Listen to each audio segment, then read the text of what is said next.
Y como el lunes pasado se nos fue toda la clase en la parte de los proyectos, entonces vamos a recordar un poco en qué era que estábamos, ¿no? Nosotros estábamos aquí en esta parte en la que hemos venido resolviendo las ecuaciones diferenciales ordinarias de valor inicial. Hemos implementado desde cero un método de Euler. Luego vimos que no era muy estable, entonces hicimos la implementación del método de Runge-Kutta. Funcionaba muchísimo mejor. Y luego vimos cómo utilizar una librería que se llama ODEINT en nuestro caso, que, que tiene algoritmos mucho más elaborados. Hay muchos que no vimos, que no tocamos acá, por ejemplo, los para sistemas STIF, en donde tenemos como cambios en las derivadas muy fuertes. Y ahí también, pues, digamos, al utilizar este ODEINT, veíamos que nos daba incluso mejor que lo que nos daba Euler, porque ODEINT era autoadaptativo. Entonces, él iba detectando más o menos en cuándo tenía que hacer el delta T más chiquito o cuándo tenía que hacerlo más grande. Entonces era aún mejor y digamos que esto lo teníamos instalado sin problema en la sala, lo teníamos instalado sin problema en la máquina virtual. Y luego ustedes tuvieron que hacer como un estudio de un sistema no lineal en el espacio de fase y después empezamos a tratar de modelar una partícula que rebotaba con el suelo. Entonces pensamos cómo modelar esa fuerza en el rebote con el suelo y cuando lo introdujimos, pues vimos que más o menos funcionaba bien, ¿sí? Más o menos funcionaba bien, pero entonces comenzamos a pensar, o sea, nuestro código empezó como a cambiar un poco de complejidad, la función de derivadas empezó a volver más difícil y empezamos a pensar es qué pasaría si necesitamos tener, por ejemplo, más partículas. O sea, en principio, si pasamos a 3 dimensiones, empezamos por ahí, lo primero que encontrábamos era que nuestro vector, vamos a escribir acá, a ver, están viendo como una pantalla en cuadros, ¿cierto? ¿Sí o no? Sí, profe. Listo, gracias. Entonces, nosotros sabemos que el secreto de la modelación estaba toda en la función que llamamos nosotros f-deriv. Y esa función f-deriv es la que calcula las derivadas. Como estábamos apenas haciendo un movimiento unidimensional, nuestro vector de estado tenía solamente dos componentes, que era, digamos, z y era b en z, ¿sí? Ahora sí, el primer cambio, la primera generalización de esto es mantener todavía una partícula, pero pasarnos a 3 dimensiones. Entonces voy a pintar este vector un poquito diferente, lo voy a poner vertical, z, p en z. Entonces ahora, para pasarlo a 3D, nuestro vector tendrá que tener x, y, z, b en x, by y bz. O puede ser x, bz, y, by, z, x, bx, y by y z, bz, ¿sí? No importa el orden, eso es una convención, pero lo importante es que vamos a tener que tener 6 componentes en 3 dimensiones, una sola partícula. ¿Listo? Y entonces cuando escribamos nosotros nuestra función de derivadas, entonces esta vaina va a tener una complejidad mayor, ¿no? Porque la derivada de x va a ser pues bx, by, bz. Y aquí, cuando escribamos la derivada de bx con respecto al tiempo, que es la aceleración, entonces esta es la aceleración en x igual a cosas, aceleración en y igual a cosas y aceleración en z igual a cosas. ¿Listo? Que esta es nuestra función de derivadas, que recibe el tiempo y recibe el vector de estado. Entonces la cosa empieza a crecer, empieza a volverse más complicada. ¿Y qué pasa si ahora nuestro número de partículas pasa de una partícula, por ejemplo, a dos partículas? Entonces ahora nuestro vector va a crecer y vamos a tener en total, en este momento, 12 componentes. Nuestro vector de estado. Pues por esto de que tenemos que escribir el sistema como un sistema de derivadas lineales, acoplado, pero derivadas lineales. Entonces vamos 12 componentes. Si tenemos entonces 3 partículas, 18 componentes, ¿sí? Y así, si tenemos m partículas, pues vamos a tener 6 por m componentes en ese vector. Entonces no es que sea malo per se, pero nuestro almacenamiento empieza a crecer mucho. Tenemos un arreglo como con toda la información y se empieza a complicar un poco también la escritura, por ejemplo, de esa función de fuerza, porque ahora tenemos que tener una indexación que tiene en cuenta pues todo este montón de componentes. Y todo es porque estamos tratando de aplicar este problema pues a esa interfaz del sistema acoplado de orden uno. Y tal vez ese no sea lo que deberíamos usar. Esa es como la observación. Tal vez podemos cambiar de forma de modelar las cosas y encontrar una manera más simplificada de hacerlo. Y eso es lo que haríamos con programación orientada a objetos, ¿sí? El Object Oriented Programming. Esto es una rama completa de programación. C++ es un lenguaje multiparadigma que acepta programación orientada a objetos, que acepta programación funcional un poco, acepta programación imperativa, ¿sí? Tiene varios paradigmas metidos, programación con plantillas, con templates. Por eso es tan complejo también, y entonces uno aprende solamente un subconjunto muy pequeño con el que casi que puede hacer todo. Y pues también tiene programación orientada a objetos. La programación orientada a objetos, digamos, en mi opinión, para la parte, digamos, de computación científica, no se debe abusar de ella. Es decir, los conceptos útiles supremamente importantes para la modelación y perfecto. Pero pues ya llegar a hacer polimorfismo y hacer herencia múltiple y esas cosas, pues se sale un poco realmente del área de computación científica, pero puede ser muy útil cuando uno está haciendo unas interfaces abstractas de otros programas y sobre todo si uno va a presentar algo hacia el usuario. Lenguajes de programación orientado a objetos, pues también está Java, es terriblemente orientado a objetos y terriblemente tipado, entonces ahí se le mete la sintaxis del principio. Python, todo es un objeto en Python. Ustedes tal vez si alguno está aprendiendo, aprendió o va a aprender Python, van a ver que todo es un objeto y entonces todo es fácil, pero digamos en el fondo uno casi no usa esa característica a menos que sea explícito en que necesita que se comporte como un objeto de ciertas características. Nosotros lo que vamos a hacer hoy, de entre todo lo que incluye la programación orientada a objetos, va a ser concentrarnos en algo que se llama el encapsulamiento, que de hecho eso se puede rastrear un poco más atrás a simplemente las estructuras de datos, las structs en C++ o en C. El encapsulamiento y de pronto vamos a hablar un poco de los privilegios de acceso y no vamos a ir más allá, ¿sí? No vamos a hacer más cosas raras. ¿Y para qué la vamos a utilizar? Digamos, está hablando de la parte técnica, pero ¿para qué la vamos a usar? Porque vamos a cambiar de enfoque. En este momento, para nosotros, la unidad de modelación son las coordenadas de nuestro sistema, ¿sí? Y sus derivadas. Esa es nuestra unidad de modelación. Ahora la unidad de modelación que vamos a utilizar, no, espera que quiero hacer una era, no se puede, listo. Eh, en esta unidad de modelación, ahora va a ser una partícula. Vamos a concentrarnos en el cuerpo como unidad de modelación, en el cuerpo que estamos simulando, y vamos a pensar en qué atributos y qué funcionalidades debería tener esta partícula. Esa es la programación orientada a objetos.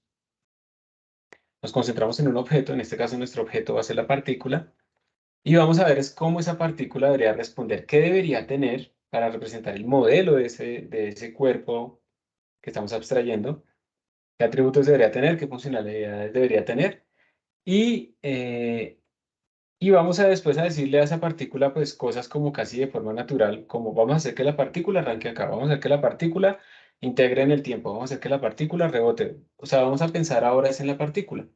Esa va a ser nuestra unidad fundamental. Y como les decía, entonces las partículas, cuando uno está modelando algo en objetos, uno piensa en algo que se llama los atributos, o sea, qué tiene por dentro, qué características tiene, y algunas funcionalidades que puede tener o no. ¿Listo? Entonces, vamos a cambiar todo nuestro sistema. Vamos a concentrarnos en una partícula. Vamos a decirle a la partícula, vamos a integrar en el tiempo, que calcule la fuerza, etcétera, etcétera, etcétera. Entonces, empecemos acá de una vez a pensar en cómo hacer la partícula. ¿Qué atributos debería tener una partícula? Por ejemplo, para ustedes, una partícula para que represente la misma modelación que tenemos hasta ahora, ¿qué atributos debería tener esa partícula? ¿Qué dicen ustedes? Posición, velocidad y masa, creo. Posición, velocidad de masa. Empecemos por ahí. Muy bien. ¿El tipo de datos de posición, velocidad y masa es el mismo? No, para posición y velocidad yo usaría un Balarray y para masa pues usaría un double. Ya, muy bien. Y aquí estamos empezando a pensar en cómo vamos a modelar internamente las cosas, porque ustedes podrán decir, sí, son el mismo tipo de datos. Si yo lo pongo así, pues cada uno de esos es un double, ¿cierto?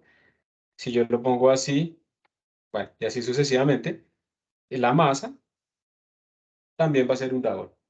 Pero si decimos, no, es que la partícula tiene vectores, vector de posición, vector de velocidad, entonces vamos a modelarlos también internamente de esa manera, entonces ahí sí cambian los tipos de datos, entonces vamos a decir, Va a tener una posición, va a tener una velocidad y le vamos a añadir algo nuevo, que son las fuerzas. Va a tener la propia fuerza que siente. Ya vamos a ver por qué necesitamos la fuerza, ¿sí? Pero entonces, ¿por qué? Porque ¿cuál es la idea? La idea es que le vamos a decir, partícula calcule fuerza, y luego con esa fuerza le vamos a decir su nueva posición y su nueva velocidad son estas. Entonces la partícula tiene que guardar ese atributo, cuánta fuerza siento yo en este momento. Entonces esos son vectores matemáticos, ¿sí? En 3D. O sea que ya estamos haciendo la generalización a 3D de una vez. Y como decías tú, ¿me recuerdas cuál es tu nombre? La persona que habló. Juan Diego García. Como decía Juan Diego, entonces esto lo podemos modelar como queramos, pero lo vamos a hacer con bala array. ¿Y por qué, Juan Diego? ¿Por qué bala array? ¿Por qué no vector o array? Porque con Valerray uno puede pues trabajar con componentes. O sea, sí, el álgebra se asemeja a la de los vectores. Muy bien. Entonces es una facilidad nuestra y es nuestra libertad, ¿sí? Entonces por eso es que lo hacemos así. Y como atributos también vamos a tener la masa y también vamos a tener el radio, ¿no? Porque cuando estamos calculando como que el choque con las paredes y esas cosas, necesitamos un radio, ¿cierto? Entonces vamos a tener Sí, también esto. Y estos son doubles. Y este Balarray, pues es un Balarray de double, ¿cierto? También. Listo. Por ahora no tenemos más atributos, ¿sí? Por ahora.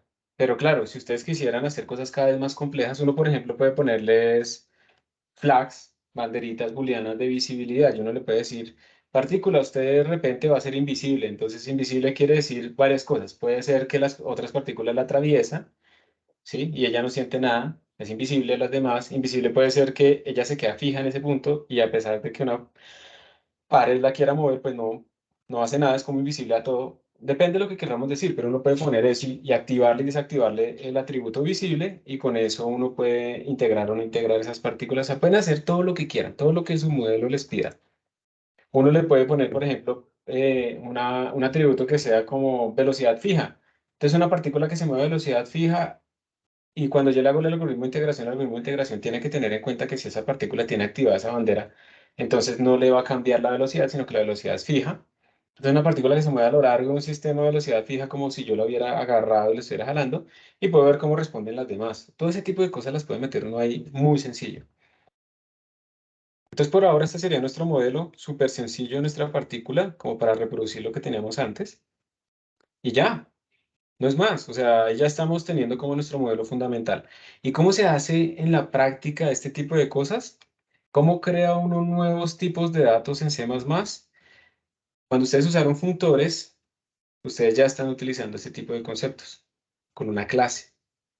Entonces ustedes pueden escribir simplemente como class, y la podemos llamar class partícula, ¿sí? Y dentro de class partícula, entonces ustedes van a escribir std, val array, y le van a poner que aquí es double. Y le van a decir que este man entonces va a tener un R, lo pueden inicializar ahí de una vez, un B y un F. Recuerden que esos Balarray por defecto no tienen tamaño, entonces habría que darles un tamaño después. Y aquí también escribiríamos double, masa y radius, o rad, dejémoslo como rad. ¿Listo? Así. Y cerramos, y punto y coma y se acabó. Ya terminamos, más o menos. Con esto hemos creado un nuevo tipo de datos. Y entonces ustedes podrán en su programa, se llama, en el main, escribir partícula, de la clase partícula o del tipo de datos partícula, voy a crear la partícula uno y la partícula 2. Eso es lo que uno puede hacer. O sea, de este tipo de datos vamos a crear partícula uno y partícula 2.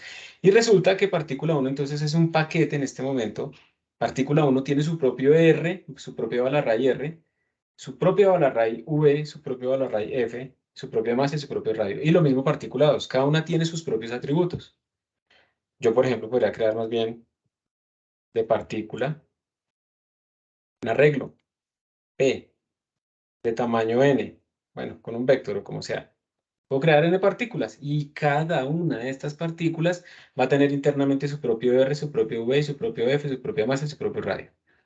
O sea, si nos estamos cambiando a que ya no me interesan específicamente tener un arreglo de todas las coordenadas, de todas las velocidades en el eje X, en el eje Y, en el eje Z. No, ahora lo que me interesa es agrupar las propiedades de cada partícula lo más cerca posible entre ellas, porque eso para mí es lo que importa lógicamente. Esa es la modelación orientada a objetos. ¿Vamos bien hasta acá? Ahorita te respondo esta, pero sí es parecida. Si hay algunas. A ver si aquí han escrito algo. No. Bueno, parece que no hay preguntas, ¿no? Listo. Entonces, este es nuestro objeto, porque si ustedes ya, nuestro objetivo, si ustedes ya crearon su clase partícula, entonces ustedes van a crear sus partículas y después lo que uno va a decirle es simplemente partícula, eh, su velocidad, su posición va a ser esta. eh, y entonces nuestra simulación es como darle las condiciones iniciales y después integrar a P1. Entonces, para integrar quiere decir que le pedimos que calcule fuerza y le decimos después que se mueva a la partícula. Y moverse es pasar de tiempo t a tiempo t más delta t. Si los algoritmos de integración que hemos venido usando es hacer un paso de Runge-Kutta, un paso de Euler, pero aquí vamos a utilizar uno que se llama Leapfrog, que es mucho mejor para este tipo de problemas. Y calculo de fuerza, pues es ir a la función de derivadas. Pero la idea es que vamos a escribirlo ahora en términos de partículas. Entonces, el programa va a cambiar un poco de escritura y toda la cosa, pero va a ser más sencillo el modelo mental. Y hay una cosa importante que falta y es, siempre que ustedes crean una partícula de estas, por ejemplo, si yo creo esta partícula acá, partícula uno, partícula 2, ¿qué valores tiene R? ¿Qué valores tiene V, F, la masa y el radio justo cuando está creada la partícula? Así como está escrito esto. ¿Será que valen cero? ¿Será que valen uno? ¿Indefinido? ¿Qué creen ustedes? Eh, pues como no hay como ningún constructor, entonces no sé, estaría como indefinido. O sea, guarda los espacios de memoria al crear las instancias, pero no, o sea, tienen como valores basura, por así decirlo. Exacto, muy bien. Tiene valores que no están definidos. Ustedes tienen que ser explícitos. Entonces vamos a aprender. Tú utilizaste la palabra clave. Vamos a aprender, ya lo hemos hablado alguna vez, pero de pronto se olvidó, algo llamado el constructor. Y también a veces aparecen cosas llamadas los destructores.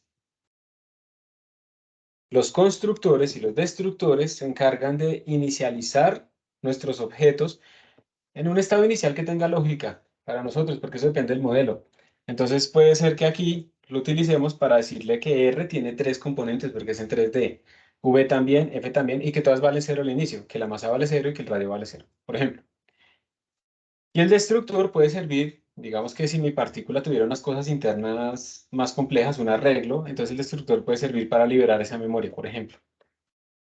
Entonces, estos constructores y destructores se corren siempre que se crea una partícula, se crea un objeto y se destruye el objeto. Entonces, es la manera en la que uno mantiene los recursos organizados y pues devuelve lo que ha pedido y cosas así. Ya vamos a ver la sintaxis.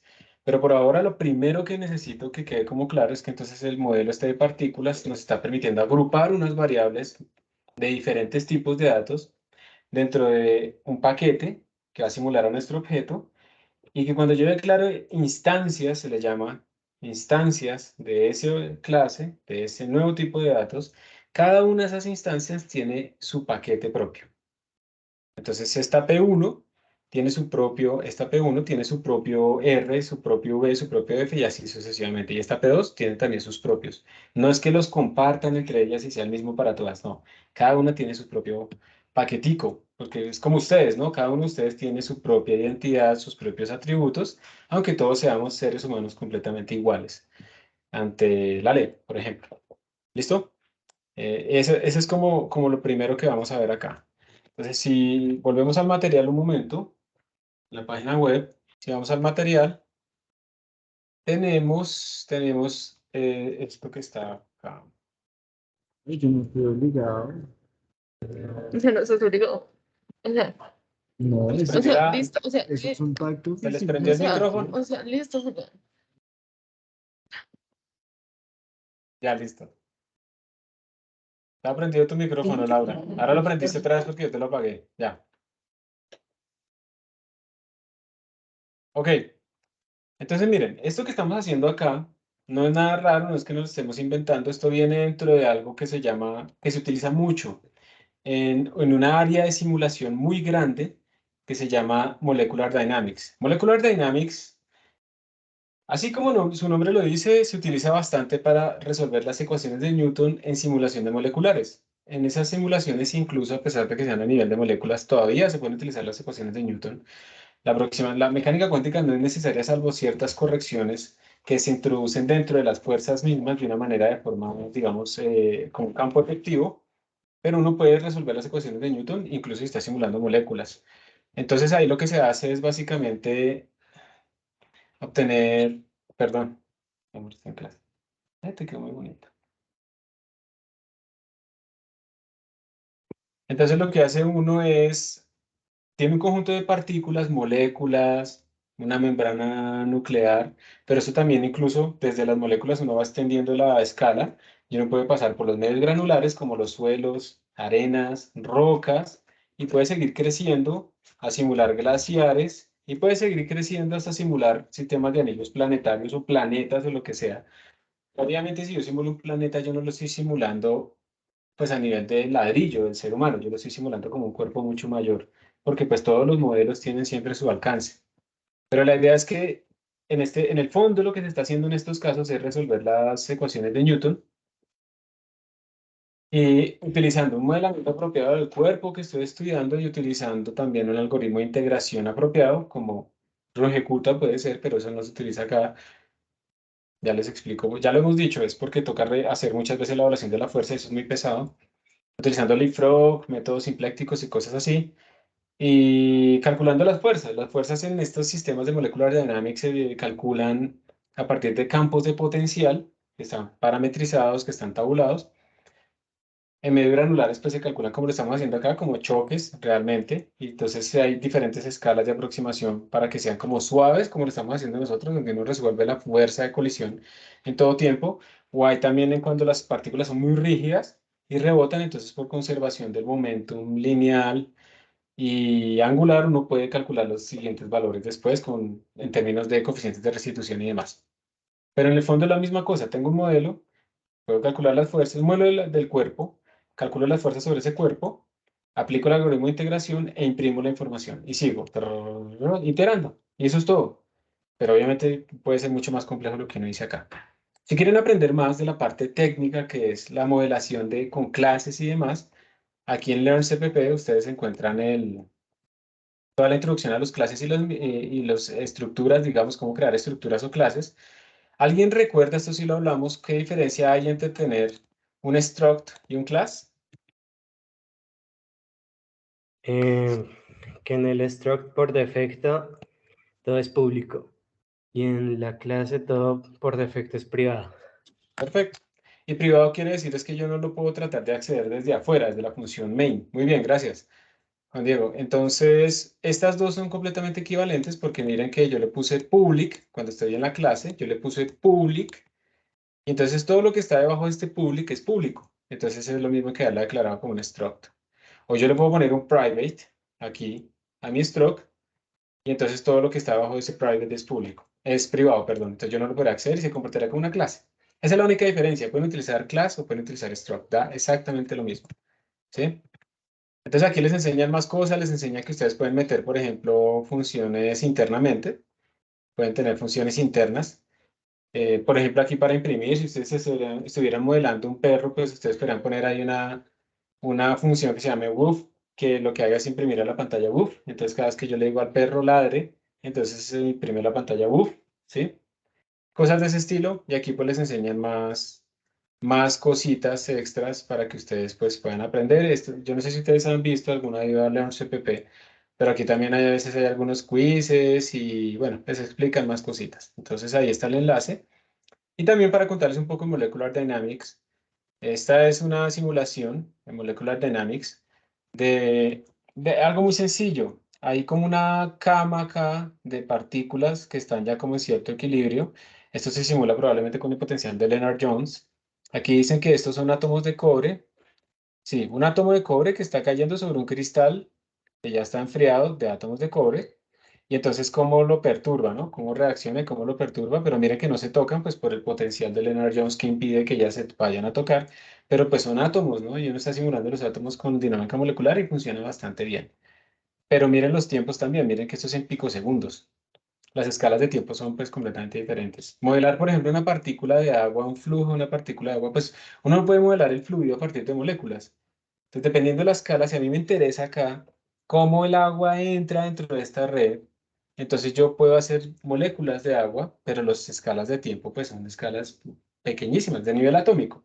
Para nosotros son pequeñísimas, pero pues es porque el segundo es muy grande para los átomos. Pero los átomos son la unidad natural. Entonces ahí ese tipo de simulaciones son las que se hacen y aquí está como el algoritmo general, ¿sí? De cómo se hacen estas simulaciones. Entonces ustedes, pues obviamente, aquí estamos integrando un problema de ecuaciones diferenciales de segundo orden con condiciones iniciales. Entonces damos las condiciones iniciales y ahí hay mucho estudio, o sea, en sistemas más complejos, esto es clave ponerla bien, ponerla consistente. Si van a simular, por ejemplo, un planeta, un sistema planetario, una órbita, pues las condiciones iniciales son claves porque es desde ahí que ustedes van a empezar a modelar su sistema. Si quieren ver si un satélite que ponen es estable o no, pues si ustedes llegan y lo ponen en una velocidad inicial que no es compatible con la estabilidad de una órbita, pues esa vaina se les va a escapar. Entonces esto, ahorita lo vamos a hacer como arbitrario, pero esto es muy importante. Por ejemplo, en medios granulares pasa que nosotros necesitamos darle una distribución de tamaños a las partículas. ¿Y cómo las pongo inicialmente para que no se intersecten y yo ponga la simulación a correr y se explote todo eso porque están intersectadas las partículas y todo ese tipo de cosas? Entonces, ahí hay harto trabajo. Ya eso es algo que se le llama el preprocesamiento, ¿sí? El preprocessing, esta parte. Toda la preparación de la muestra está acá y eso es bastante, eh, en sistemas grandes, pues, bastante trabajo. Hay paquetes que ya hacen esto por nosotros, ¿sí? Y entonces uno pues tiene la vida más fácil. Luego entonces viene una parte, ellos aquí están hablando como en predictor, corrector, en este algoritmo, pero esta parte que tenemos acá se divide en dos partes importantes. Una es el cálculo de las fuerzas, ¿sí? Este cálculo de las fuerzas se puede hacer con campos de fuerza, con gradientes, entonces yo de un potencial, como lo hacemos nosotros, modelamos las fuerzas y las calculamos. Y con eso tenemos las aceleraciones. Y luego pues viene la parte de la integración, del algoritmo de integración, que nos permite pasar del tiempo t al tiempo t más delta t. Luego, en simulaciones más generales, uno tiene que aplicar unas condiciones de frontera. Por ejemplo, si mi sistema es periódico, entonces si la partícula se me salió, pues tengo que meterla por acá, por el otro lado, porque el sistema es periódico. Todo ese tipo de cosas se hacen ahí. Si yo estoy controlando la presión o la temperatura, por ejemplo, si estoy controlando la temperatura, entonces si se me calentó el sistema, por ejemplo, que quiere decir que las velocidades aumentaron más de lo que debían de acuerdo al teorema de equipartición, entonces yo la rescalo de tal manera que la temperatura de mi sistema se mantiene igual a la que yo necesito fijar. Cosas de ese estilo.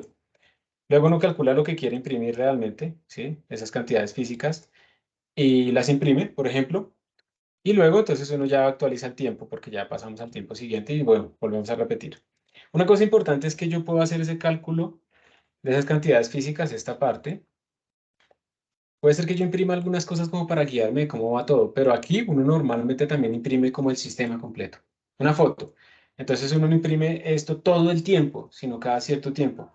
Entonces uno imprime ahí una foto del sistema y después hace una etapa que entra a algo que se llama el post-processing, ¿sí? El post-processing es aquí al final, post-processing, donde yo utilizo todas estas salidas y empiezo a decir, bueno, yo quiero calcular en este momento cómo fue la energía en función del tiempo. Tan. Ahora yo quiero calcular la energía por unidad de no sé qué. Yo ya no tengo que volver a correr la simulación. El post-processing es coger los datos y procesarlos para sacar la información que yo necesito. Es muy raro que si yo corro una simulación de estas e imprimí todo el estado del sistema, es muy raro que yo necesite volver a correr la simulación. Y la idea, digamos, de partirlo en estas tres etapas es que yo no tenga que repetir, por ejemplo, la simulación si algo cambia en el post-processing. Y eso pasa. Están escribiendo su artículo de la tesis o algo así. Entonces el profesor le dice, ay, no, venga, ¿y qué tal si hacemos esta gráfica de esto contra esto? Porque de pronto ahí es donde está la clave de todo. Y si tiene que volver a correr la simulación de 3 meses, o bueno, de un mes, pues terrible. Pero si tienen que solo adaptar el postprocesamiento para que vuelva a leer los datos, pues está bien. Y eso es normal. Por lo menos yo en medios granulares he visto Y a mí me pasa que uno tiene discos duros de 2 terabytes llenos de simulaciones viejas, en donde a veces uno las vuelve a utilizar para hacer nuevas investigaciones porque es mucha, mucha, mucha información. Entonces uno no vuelve a correr las simulaciones, sino que uno adapta el postprocessing. Esas son las etapas generales, pero nosotros vamos a hacer un flujo de estos mucho más sencillo, ¿sí? Mucho más sencillo. Y entonces aquí vamos a hacer una función que calcula fuerzas, vamos a hacer una función que integra el sistema. Vamos a hacer también una clase para modelar nuestros átomos. Y vamos a montar más o menos esto, pero no vamos a tener condiciones de frontera raras ni nada de eso. Entonces va a ser mucho más simplificado, pero con eso vamos a tener como una idea de cómo funcionan este tipo de cosas. ¿Listo? Eso es más o menos lo que vamos a hacer hoy. Y pues esto viene desde hace mucho tiempo, desde 1950, realmente. Estas simulaciones empezaron desde, digamos que cuando se empezó a hacer simulaciones computacionales, desde allá vienen.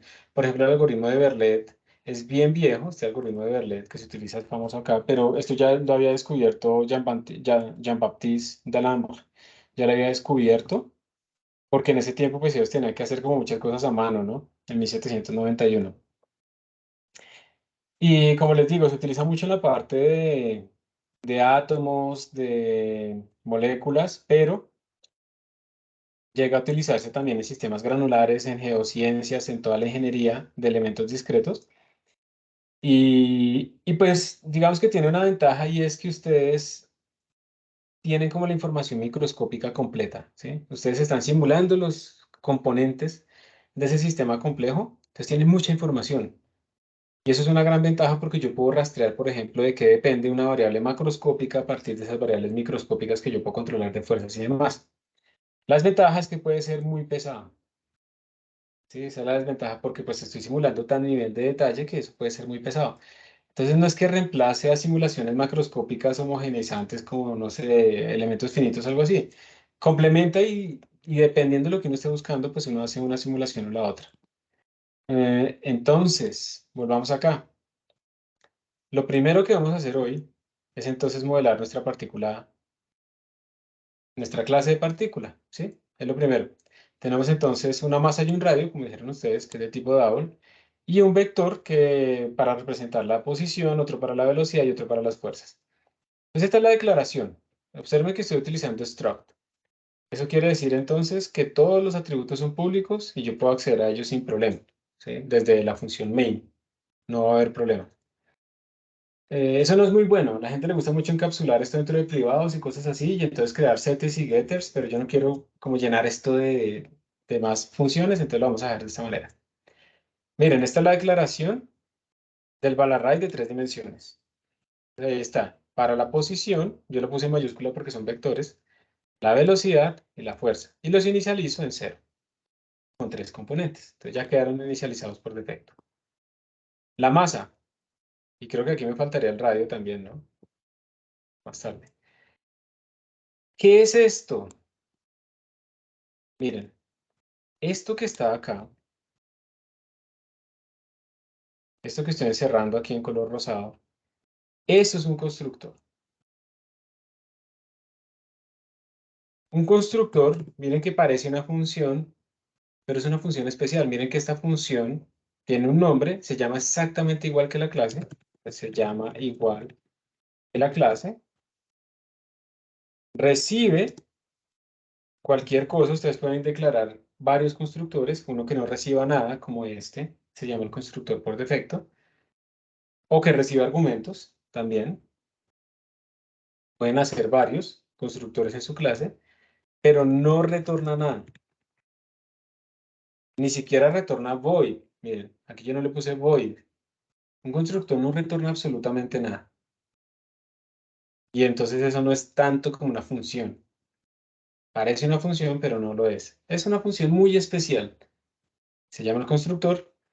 Y lo que nos está diciendo es que cada vez que uno declare un objeto partícula sin argumentos, él va a llamar a este constructor por defecto que no recibe argumentos. Y le va a poner estos valores. ¿Eso es lo mismo que tengo arriba? Sí, no importa.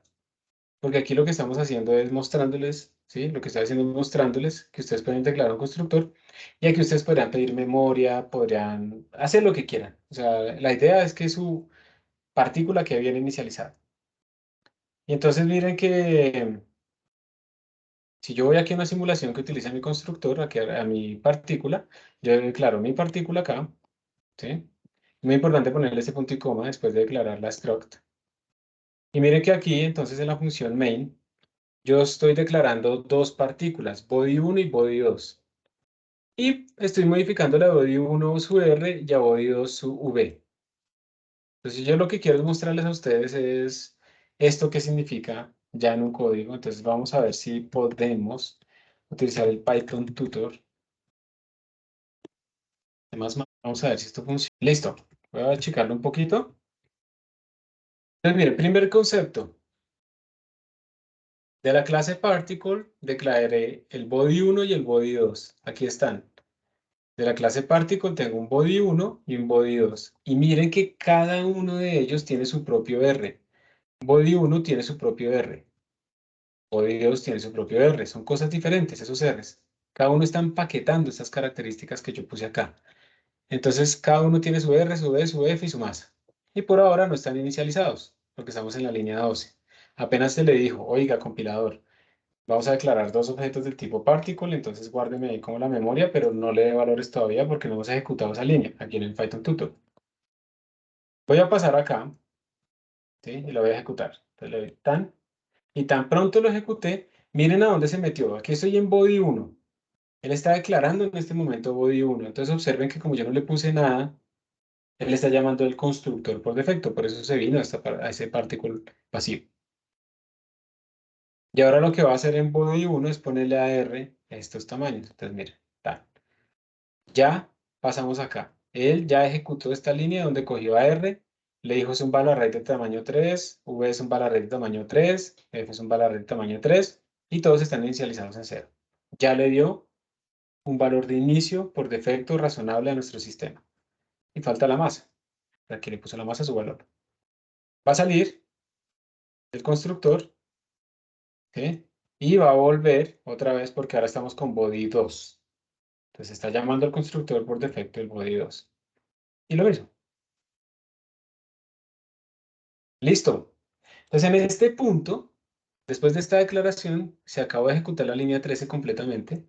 Después de esta declaración, nuestros dos objetos quedaron súper bien inicializados, como ustedes ven ahí, ¿sí? Entonces quedaron con 0, todo eso está en 0 y ya puedo utilizarlos. Esa es la idea de un constructor. Si a veces no es necesario, entonces uno lo deja sin constructor, pero es bueno que ustedes tengan ese concepto del constructor ahí metido. Y ahora observen que lo que voy a hacer es modificar del cuerpo 1 la componente 0 de su posición. ¿Cómo accedo a ella? Con el punto. Si yo hubiera puesto aquí class, todo esto sería privado y yo no podría hacer esto. Yo no podría de la función main acceder a este elemento interno porque todo es privado. Me tocaría solamente, si este man crea una función setter o getter, o sea, para meterle valores, yo podría acceder, pero no podría acceder así literalmente directamente.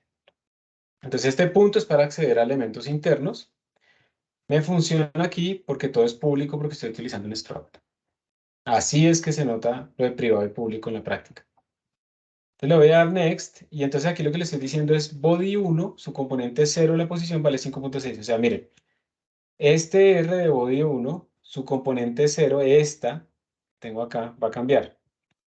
¿Sí? Esta que estoy resaltando aquí, esta va a cambiar. ¿Listo? Entonces presten la atención, ahí va. 1, 2, 3. Listo. Ya cambió. Pude acceder a ese elemento. Pero lo estoy haciendo a nivel como de modelo de partículas. Si de partículas su componente en el eje X es 5.6. Y ahora le voy a decir a la partícula 2, su componente en el eje Z, por ejemplo, de la velocidad va a ser menos 0.98. Entonces, body 2, V, Z, es la 2, esta. Esta es la que va a cambiar. Vamos a ver. Ahí está. Pues así es que yo puedo acceder a sus elementos internos, pero además cada uno tiene su propio R y demás. Entonces ahí está el empaquetamiento, ¿sí ven? Cada uno tiene su propio paquete para guardar R, V, F y más. ¿Alguna pregunta? Bueno, entonces, volvamos acá. Esto era un ejercicio como para que ustedes vieran precisamente cómo se le pueden como, o sea, más bien el empaquetamiento. Esa es la primera parte ahí importante. La segunda es que si ustedes declaran funciones dentro de su struct particle, ustedes la pueden declarar dentro de la misma partícula, como se hizo acá, que pusimos la declaración y la implementación ahí adentro, o lo pueden hacer por fuera. Miren, aquí yo le dije la partícula va a tener una función llamada print y la estoy implementando afuera. Con la única, miren este detalle es súper importante. La única diferencia es que yo tengo que ponerle esto que ustedes ven acá. Particle, dos puntos, dos puntos. ¿Y por qué tengo que decirle eso? Es que si yo no pongo esta vaina, este print pertenecería como al archivo a cualquiera que lo quiera llamar. Pero es que yo estoy hablando desde este print acá, un print que está dentro de particle. Entonces yo tengo que decirle, venga, el print que yo estoy implementando es el que está dentro de particle. ¿Y cómo se dice eso? Poniéndole particle, dos puntos, dos puntos, print. Este print es el que está dentro de particle. Eso es lo que quiere decir esta sintaxis. Entonces, por eso, digamos, tenemos que declararlo de esa manera. Si ustedes llegan a poner simplemente print, están declarando una función print que nada tiene que ver con esa función print que está dentro de particle. Le tenemos que poner esto, el alcance. Y ya, eso es todo. Entonces ahora, primer ejercicio para ustedes.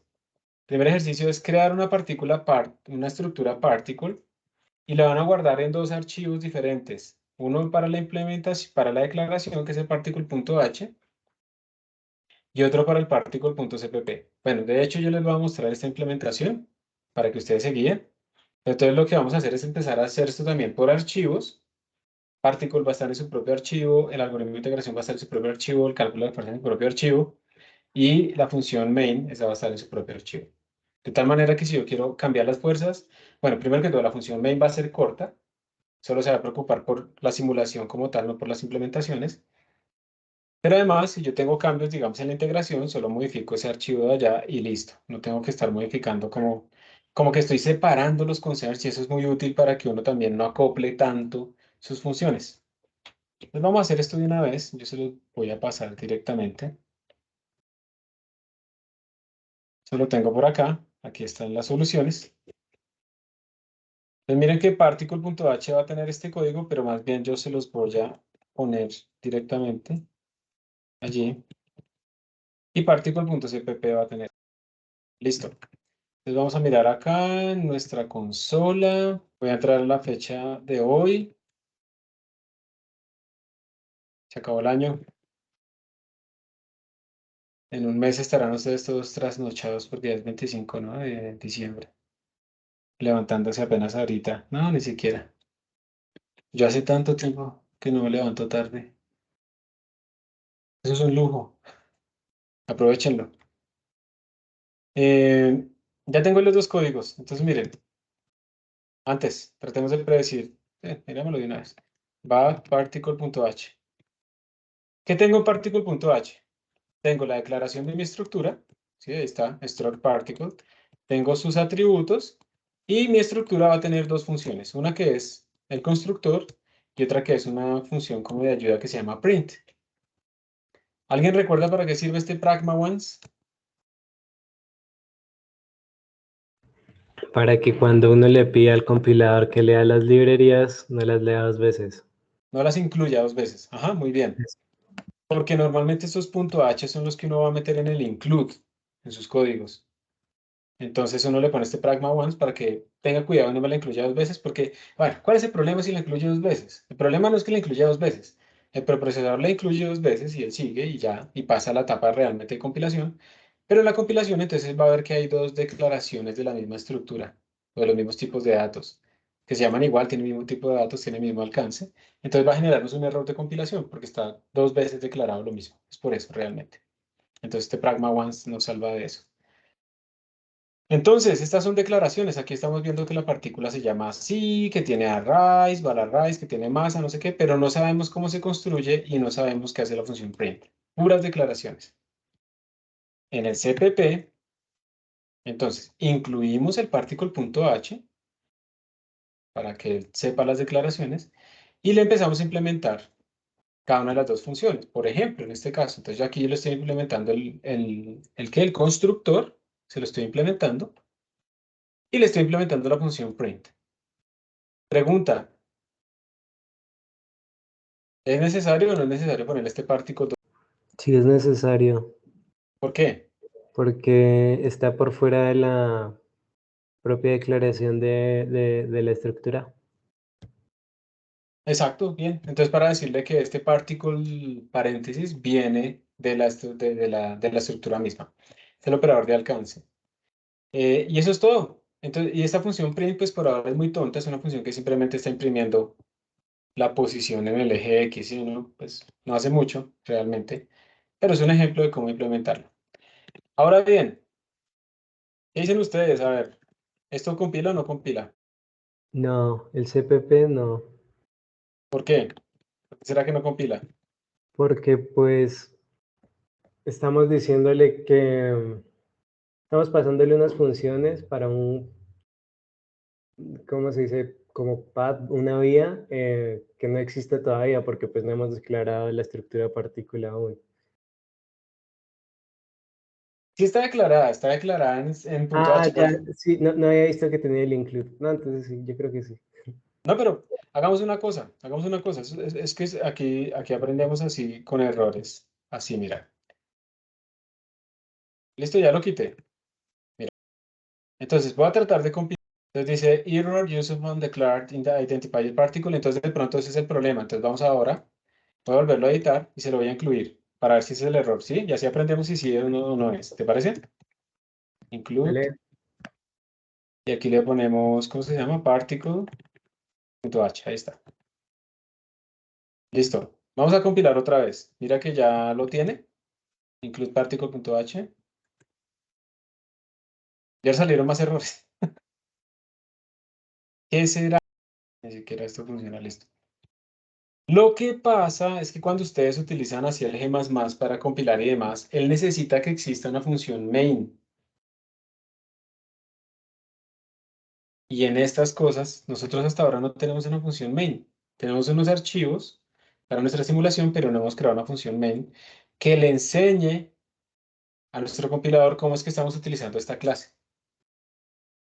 ¿Está bien? Entonces no vamos a poder crear todavía un programa porque pues esto no tiene función main, no está creando instancias de la partícula.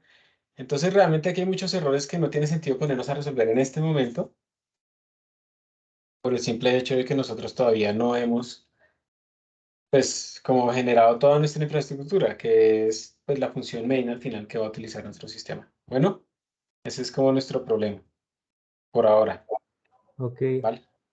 Listo, muy bien. Entonces, ¿me preguntas? Entonces lo que sigue ahora es implementar un algoritmo de integración y el que vamos a utilizar nosotros se llama el algoritmo de Leapfrog.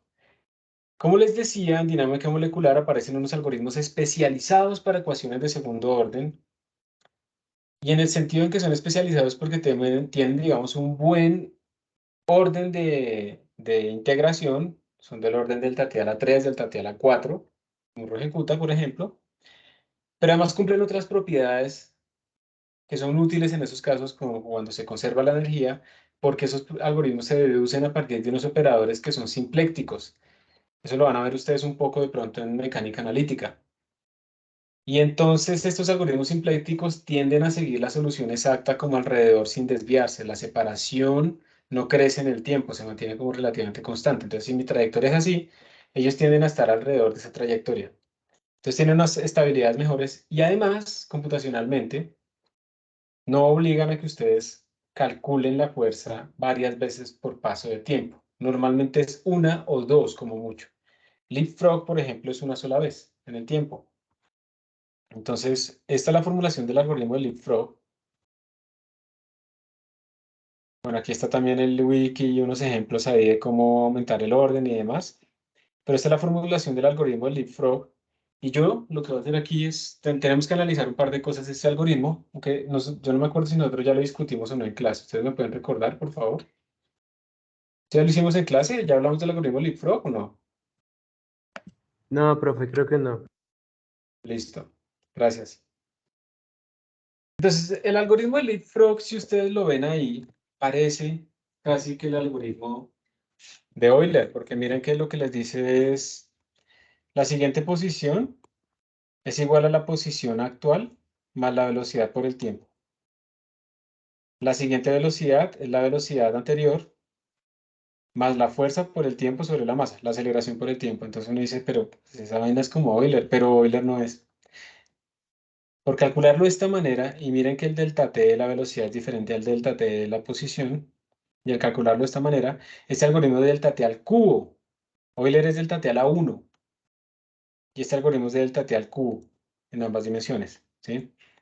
Entonces aquí aparecen varias cosas. Lo primero que les voy a hablar es de algo técnico, de esta implementación, y luego vamos a hablar de otra cosa importante sobre la deducción. Entonces déjenme, yo lo pongo aquí. ¿Están viendo como otra vez la cosa cuadriculada, sí o no? Sí, profe. Listos. Entonces, miren, ese algoritmo yo lo podría implementar así directamente. A ver si yo dijera, bueno, mi V es un Balarray, mi posición es un Balarray, mi fuerza es un Balarray. Entonces yo lo podría escribir de la siguiente manera. Vamos a decir que nuestra partícula se llama P. Le voy a decir P punto B igual a P punto B. Pero bueno, en el computador yo no tengo flechas, ¿no? Entonces P punto B igual a P punto B más P punto F por delta T sobre P punto más. Esa sería como la primera línea. Y la segunda línea sería P punto R igual a P punto R más P punto V por delta T. Esa sería la implementación, teniendo en cuenta que R, V y F son Balarrays, entonces se comportan como vectores, entonces básicamente le escribo literal. Y el punto, pues, es para acceder a las cosas internas. Mírenlo ustedes con detenimiento y díganme si está bien, si algo le falta, algo le sobra, el orden está bien. Yo voy a traer agua mientras tanto. Listo. ¿Hay algún problema que ustedes vean ahí? ¿O está bien esa implementación? ¿Qué dicen? ¿Alguien lo descubrió? Habría que calcular la fuerza antes. Muy bien, eso es una buena cosa. Hay que calcular la fuerza antes. Entonces es cierto, yo tengo que calcular compute force antes de llegar acá. Excelente, sí. Eso es algo extra. Muy bien. Bien. ¿Y listo? Eso será todo, ¿no? Porque ya tendría la fuerza, las velocidades, etcétera, etcétera. Pero aquí hay un problemita. Creo que sí. O sea, justo al comienzo hay que inicializar la velocidad porque estamos yendo como un tiempo anterior al cero y suponiendo que empezamos en cero. También. Muy bien. Hay que debemos cambiar la velocidad. Debemos como inicializar la velocidad apropiadamente. ¿Por qué? Porque como la velocidad está en pasos de delta t medios o de menos delta t medios, no la podemos tener centrada en cero, como arrancamos con las condiciones iniciales, sino que tenemos que darle un valor acorde para poder estar en esos saltos de menos delta t medios o delta t medios. Muy bien. Y hay otro problema. Esto todavía nos falta, ¿listo? Implementarlo. Hay otro problema. Siempre tenemos que mirar la dependencia de los datos. Miren por favor lo siguiente. Observen que para calcular la nueva posición, yo necesito la velocidad. Miren en qué tiempo. En temas delta t medios. ¿Sí? Pues aquí no aparece explícito el problema. ¿Por qué? Y digamos que esto les explica a ustedes por qué primero calculo la velocidad, ¿sí? Y luego calculo la posición. Normalmente lo que uno hace es primero calcular la posición y luego calcular la velocidad, pero en este caso eso nos generaría problemas a nosotros. Si hiciéramos así, que es como normalmente la gente lo escribe, a ver, pongámoslo así. Si yo hiciera esto en este orden, parece que el código es el mismo. P.R igual a P.R más P.B no sé qué. Y luego P.B igual a P.B. El código es el mismo, yo solo que digamos, invertí las líneas, ¿está bien? Pero esta segunda forma de escribirlo está incorrecta. ¿Por qué? Porque esta velocidad acá estaría en T menos delta T medios. Y el algoritmo me dice que tiene que estar en T más delta T medios. Entonces, esas dependencias son dependencias que son muy sutiles, ¿sí? Que uno tal vez no las vea en estos algoritmos y son la causa de muchos errores. Entonces yo lo que quiero es que ustedes no solamente cuando vayan a implementar ese tipo de cosas digamos, se limiten a escribir las ecuaciones. Si ustedes van y miran en internet, seguramente esperen a ver acá en lo que teníamos de Leapfrog. A ver, ¿dónde está Leapfrog? Miren que aquí primero aparece la posición y luego aparece la velocidad, ¿sí? Aquí sí está al revés, ¿no? Primero aparece la velocidad y luego la posición. Entonces tengan cuidado con eso porque es la causa de muchos errores cuando uno implementa esos algoritmos. Hay una dependencia, ¿sí? Entre las cantidades y entonces tenemos que escribirlo apropiadamente.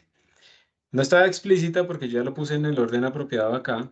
Lo voy a borrar para la próxima, lo voy a poner en el orden invertido para que se enfrenten a ese problema. Pues bueno, voy a volver a colocarlo como es. Entonces, primero la velocidad y luego la posición. Bien, entonces digamos que la dependencia está metida, tenemos que calcular la fuerza anteriormente y lo que decía Juan Diego es completamente correcto. Ese es el paso de tiempo y ustedes también en estos algoritmos tienen que mirar qué pasa si yo al inicio, cuando estoy en tiempo t igual 0, la pregunta es, ¿será que yo puedo en t igual 0 pasar sin problemas a t igual a 0 más delta t? Esa es la pregunta. Entonces escribamos los valores para t igual 0 de esas ecuaciones, escribamos los valores acá.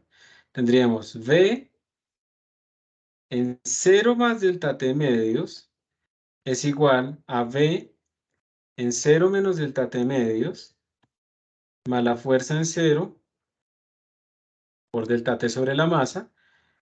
Y la otra parte diría r en 0 más delta t va a ser igual a r en 0. Esto es 0, esto es 0, esto es 0.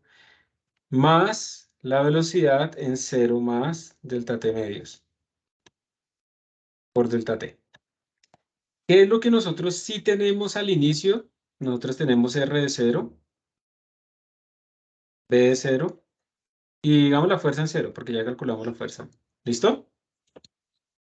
Si ustedes ven esta expresión, ¿hay algún problema ahí? Permítame un momento. Perdón por el ruido. Entonces, si uno mira esta expresión, observen que en efecto esto está bien, porque yo tengo la fuerza en el tiempo t igual 0. Esto está bien porque yo tengo la posición en el tiempo t igual 0. Pero este término es problemático, porque yo no tengo la velocidad en el tiempo 0 menos delta t medios, sino que la tengo en el tiempo t igual 0.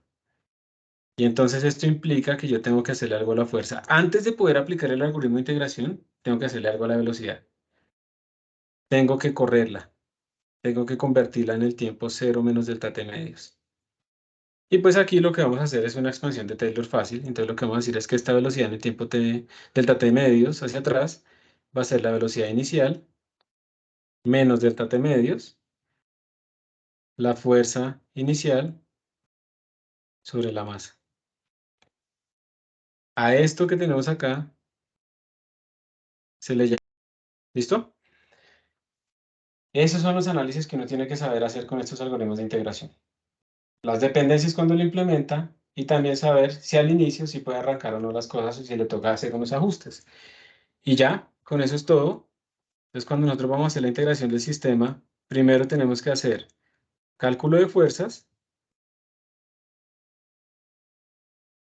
arrancar el sistema, arrancar quiere decir hacer esta funcioncita, y luego sí podemos empezar a hacer el time step. ya sin ningún problema porque ya está nuestra velocidad inicializada apropiadamente, tenemos las dependencias todas inicializadas y puestas apropiadamente, entonces pues ya en principio todo debería funcionar. Entonces, bueno, eso era lo que quería mostrarles sobre el análisis del algoritmo de integración. Ok. Esto sí lo van a hacer ustedes, la implementación del algoritmo de integración, teniendo toda esta cosa. Entonces lo que vamos a hacer como ejercicio, no, este sí yo se los puse acá. Sí, sí, sí está para que lo hagan bien.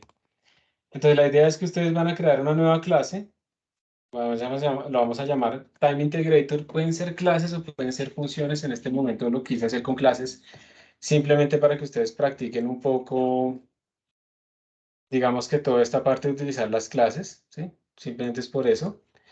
Entonces vamos a crear una clase, vamos a poner esa clase en dos archivos, no mentiras, en un solo archivo porque va a utilizar templates. Y la idea cuál va a ser, miren, vamos a tener una clase llamada Time Integrator. Esto va a ser el integrator.h, por eso lo ponemos pragma once, para que solo se incluya una vez. Va a tener como atributo un dt, o sea, internamente él va a guardar un delta t, que va a estar inicializado por defecto en 0. Va a tener esto, ¿cómo es que se llama esta función que se llama igualita que la clase, que no retorna nada? ¿Cómo se llama esto? ¿Esto cómo se llama? Constructor. Constructor, gracias. Que va a recibir un delta t y lo que va a hacer es que le va a asignar a su delta t interno el valor de ese delta t externo que se le manda en la función. Y luego vamos a tener dos funciones para implementar internas. Una que es para Start Integration, que es el arranque, que es la que tiene que hacer exactamente lo que dijimos acá, ¿sí? Despasar la velocidad de nuestra partícula. Y otra que es el Time Step. Esto es el Start Integration, esta función es la ecuación 28, y esto es el Time Step. ¿Y por qué la declaramos como una plantilla? Porque le vamos a decir, mire, usted lo que va a recibir es un arreglo de partículas. Yo no sé cuál es ese tipo de datos, pero eso es un arreglo, ¿sí? De partículas. Cada partícula tiene su propia posición, velocidad y demás.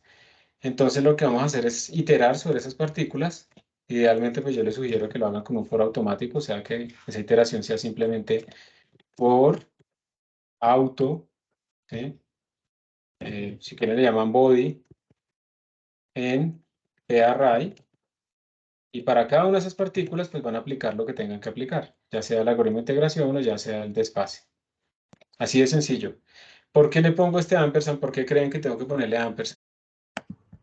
Para que modifique los valores internos de cada partícula. Excelente. O si no haríamos una copia y no estaremos cambiándoles nada. Y eso es lo que tienen que hacer en este momento. Crear esos dos archivitos. Perdón, uno solo. Lo hacemos uno solo porque cuando uno tiene plantillas, es más enredado hacer la modularización. No es difícil, pero prefiero hacerlo sencillo, entonces lo vamos a dejar todo en el punto H aquí internamente implementado. Ese va a ser su trabajo en este momento. Lo que viene después es hacerlo de las fuerzas en un colisionador, se le llama así, y luego pues ya vamos a ir a la función principal del main, en donde nosotros vamos a tener varios truquitos, vamos a utilizar mapas y otras cosas, y después vamos a hacer un par de ejercicios de añadir paredes, añadir más partículas, y de hecho ustedes con esta simulación van a poder simular como un gas ideal y otro tipo de cosas nuevas. ¿Listo? Repito lo que tienen que hacer en este momento. Implementar el arranque para un arreglo de partículas e implementar el paso de tiempo para un arreglo de partículas. ¿Ninguna? Listo, entonces les voy a asignar los breakout rooms y ya les pongo el assignment para que lo puedan. Entonces quedaron un grupo de 5, uno de 5 y uno de 4. El grupo 1 se queda acá para que queden grabados. El grupo 1 es Juan Diego García, Carlos Julio Ruiz, Richard Steven Tiam, Adriana Janet Martínez y María Valentina Vega. Por favor, anotan en lo que van a entregar, tienen que aparecer los nombres de los integrantes, pero de los que al menos hablan. Sí, así no escriban, pero que al menos hablan. Si hay alguien que no está ahí activo, no lo anoten. Y los otros pues ya se van. Estar pendientes entonces del assignment. Para hacer esto, van a tener 15 minutos. Y entonces volvemos en 15 minutos. Lo que tienen que entregar va a ser pues la foto de los dos códigos. Perdón, la foto de la clase. Laura Vanessa está sin equipo, entonces la vamos a mandar a Ya pueden empezar. Hola, ¿alguna puede compartir? Yo no puedo, pero Hola, ¿me escuchan? sí.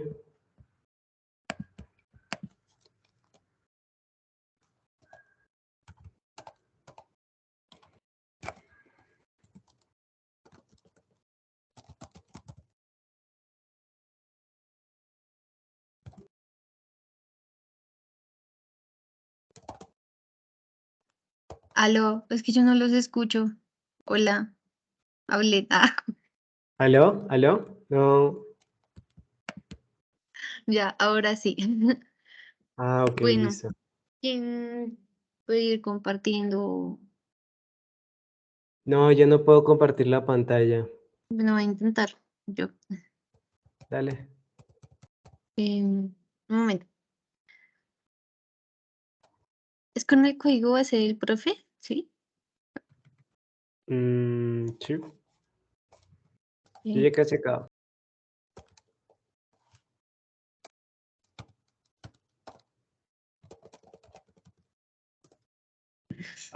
Espera. Juan Diego, ¿tú estás haciendo el código luego? Es que no Sí, entendí. sí, ya Ah, estoy haciendo el código. ¿y si te funciona? ¿Qué? ¿Y si lo pasas o qué hacemos? Ah, Sí, ahora ya lo paso por el chat. Dame sí. un momento y ya.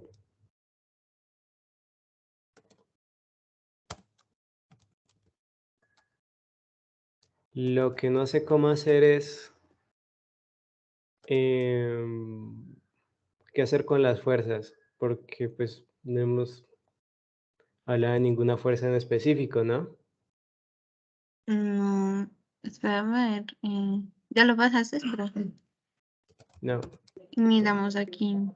María, ¿tú al fin puedes compartir pantalla? Sí, sí, sí. Denme un segundito. Ah, pues, bueno, entonces voy a pasar lo que Sí, tengo sí, en sí. este momento. Pero un momento. Dale. En este momento no importan las fuerzas, ¿listo? Solamente están concentrados en que por alguna forma se calcularon y ustedes solamente van a hacer la integración, la implementación del leapfrog, no más. Ok, gracias, profe. ¿Cómo es que se comparte? Perdón. Allá.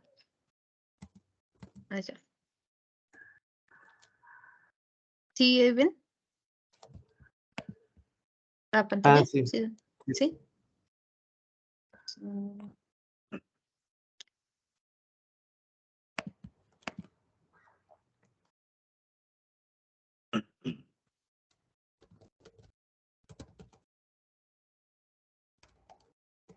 Ay, pues, ya. No, pero, ok. Ah, sí, ya.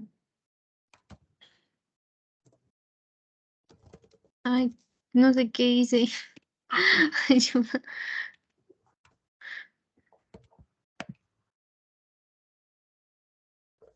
Ah, lo quedó Con sin un, con indentar. un, Ay, con un cero, literal. es que eso hice, o sea, copié y pegué, pero me apareció así. Y si lo copias en un code. Eso. Ah, es que, espérate, falta los includes, ¿cierto? ¿Qué voy a yo? No, Tacho, no sé qué estoy haciendo, ayuda. Abre un code, Es que yo no tengo code, o cómo lo abro. o sea, simplemente le pones code, espacio, el nombre del archivo y una persona.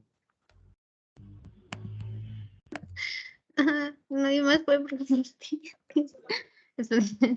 Puedo compartir si quieren. Sí, ay, dale, sí, qué pena, Pero perdón. esperen porque tengo que abrir la máquina virtual. Ahí está lo que hice. Creo que ya está. Te compartí, qué pena, muchachos. Tranqui.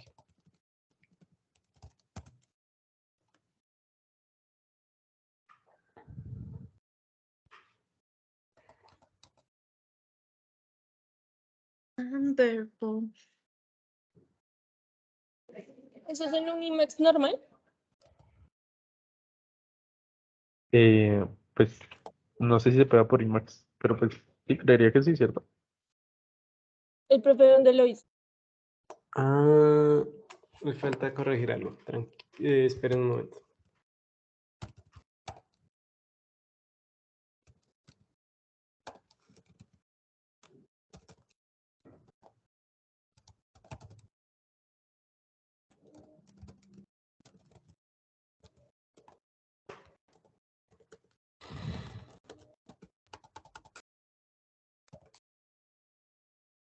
¿Este es punto CPP o punto H?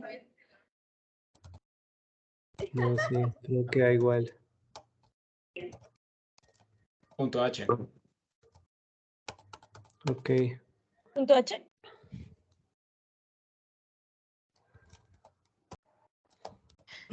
Espera, sí, o sea, el código que pasaste, Juan Diego, ese es el CPP o el punto H. Punto H, ¿cierto? Sí. Ahora está mejor. Ahí está. Supongo que falta algo. Y es que pues... bueno, no sé. No, pero sí, creo que es. Sí, yo creo que está bien, ¿cierto? Ahí quedó.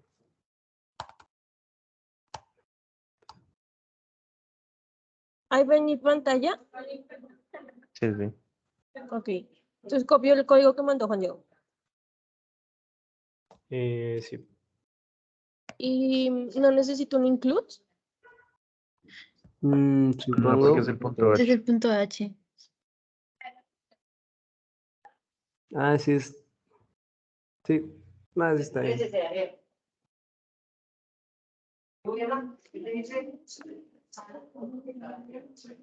¿Pero tengo que cambiar el punto H o los dos códigos?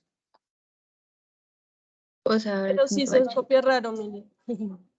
Sí, sin formato. Si Raro. quieren les tomo un pantallazo para que vean. Sí, para yo saber cómo dividirlo. Dale.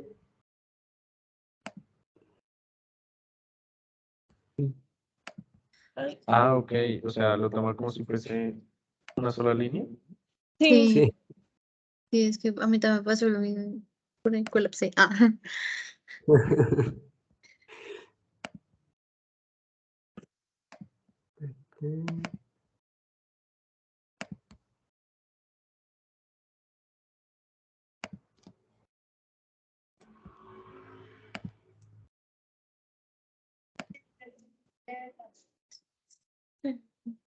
Bueno, ese tú lo pueden quitar.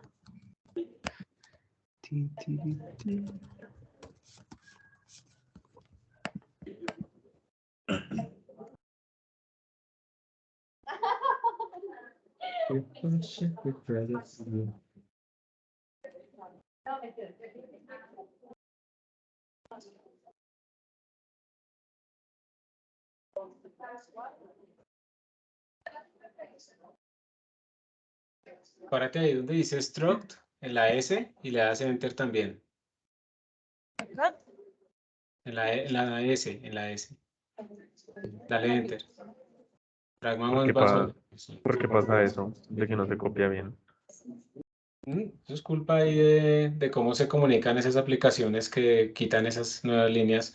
Probablemente es que en Windows las nuevas líneas como son /R y son diferentes en Linux que son /N, que es lo estándar, entonces no las interpreta bien. Ok. Es culpa de Windows, pero a ustedes les gusta mucho Windows.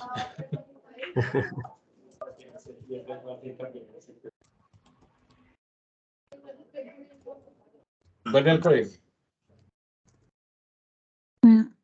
Entonces, integrator no sé qué, struct no sé qué. Ven, a ver, párate en la línea 9 y presiona la tecla Tab para que lo empiece a organizar. No tiene que ser al inicio ni Emacs, listo. Ahora párate en la línea 10 y presiona la tecla Tab, eso. Párate en la línea 11. Entonces, listo. Entonces dale Enter en el for, donde empieza el for. De esa línea 12. Dice forces, for. Dale Enter ahí, eso. Y ve // y dale Enter. ¿Antes? Ahí, Enter. Ahora al for otra vez y le das enter. ¿Listo? Ve a particle y le das enter. Ve al corchete que cierra y le das enter. ¿A este? Al anterior. Sí, será que no es ¿Cómo si al anterior? que ¿A es el este? más? No, al que está a la izquierda. Ya me quedó la duda. Hay dos corchetes que cierran. Eso, listo. Y ahora el segundo corchete, otra vez enter sobre el corchete. Párate sobre el corchete. Bueno, ahí. Listo, template, no sé qué. Vuelve al corchete que abre y le das enter al //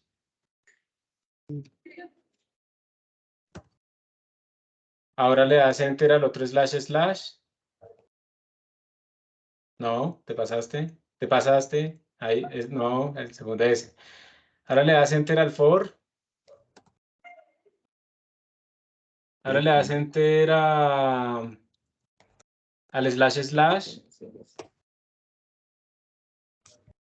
Ahora le das enter al for.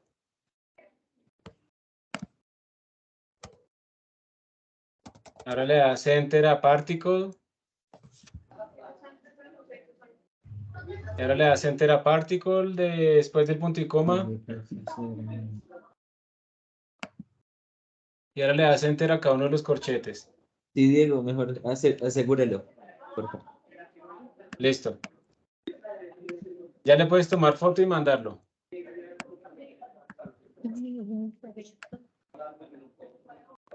Sí, listo. Si quieres, quita esa línea que hice tú. No, déjenos así. Tómele la foto y mándelo. Después. Hay otros errores más importantes, pero no graves. Entonces, mejor tomar la foto y mandarlo y después le quitan eso.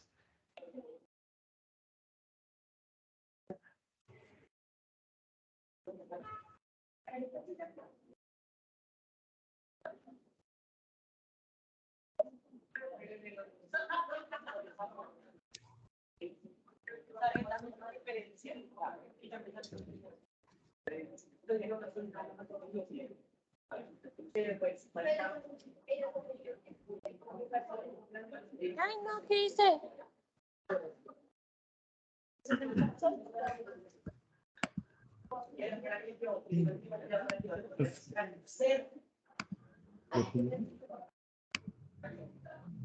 ¿Es solo la captura de pantalla? Sí.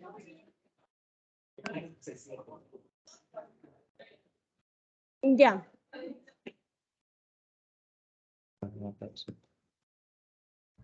Listo. Si quieren, les digo de una vez los posibles errores que tienen ahí. Lo primero es que el integrador no debería calcular las fuerzas. Estamos modularizándolo todo. Entonces, aquí ya llegan las partículas con las fuerzas calculadas. ¿Listo? Entonces, no es necesario, digamos, calcular las fuerzas. Lo segundo es que no están utilizando el ampersand para no crear copias, sino para modificar las partículas. Entonces, ahí no están realmente modificando las partículas. ¿Listo? Y lo tercero es que los nombres de las variables internamente no son V minúscula, sino V mayúscula o R mayúscula. Entonces, son esas cositas. Pero la idea sí está bien implementada. Eso sí está bien implementado como tal, la idea del algoritmo. ¿Listo? Vale, profe. Listo. Bueno, ya voy a traer a los otros. Sí, se me olvidó lo de los ampersand.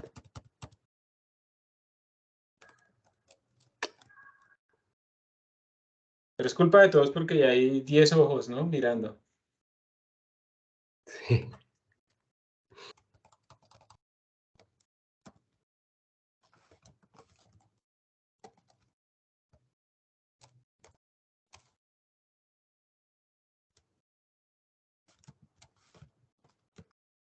Juan Diego, tu micrófono está encendido por si acaso. Listos, ya volvieron todos. ¿Me confirman que me están escuchando y están viendo la pantalla, por favor? Sí, profe. Gracias. Entonces, ¿qué había que hacer? Entonces, pues implementar eso. Aquí está el código base que se les dio. Que era este, ¿cierto? Tener que implementar la integración y el time step, el inicio y el time step, y aquí está la solución. Ya desde este momento no vale ninguna entrega, porque se muestra la solución. Y lo único que tenía que hacer, digamos que obviamente siempre cuando uno ve la solución es más fácil todo, pues era esta parte, miren, para el arranque, barrer, exactamente como les dije, vamos a barrer por cada uno de los elementos de ese arreglo que me mandan, y vamos a decirle su velocidad va a ser igual a la velocidad que tenía, menos delta t por pf sobre más. De hecho, este está mal, ¿no? Pero aquí me falta un 0.5. Aquí hay un errorcito. Pero esto es lo que hay que hacer. Y para el paso de tiempo, pues de nuevo, iteramos sobre todas las partículas que me mandaron. ¿Listo? Y por cada partícula le digo su nueva velocidad es igual a la velocidad que tenía más delta t por pf sobre p más. Y su nueva posición es la posición que tenía más delta t por pb, que es exactamente el algoritmo de integración de Leapfrog que habíamos venido trabajando. Es exactamente este. Miremoslo así, uno al lado. Ahí está. Nueva velocidad igual a la velocidad que tenía más delta t por f, Y nueva posición igual a la posición que tenía más delta t por velocidad. Voy a corregir ya mismo el errorcito del 1/2. ¿Dónde está la solución? Aquí está la solución. Esta es la versión que se les pasa a ustedes. Y esta es la solución. Entonces aquí me falta 0.5. Listo. Ahí está, 0.5. Preguntas. ¿Alguna duda ahí? ¿Algo que no hayan entendido? ¿Alguna cosa que se les dificultó? ¿Se les dificultó? Sí, sí, sí, sí. ¿Se les hizo difícil? Profe, ¿Otro? a mí no me queda claro, o sea, por qué es el uso del for. Porque esto que está recibiendo él es un arreglo, por eso digamos el tipo de datos yo le puse particular write, porque tú le vas a mandar es un arreglo de partículas, o sea, un conjunto de partículas.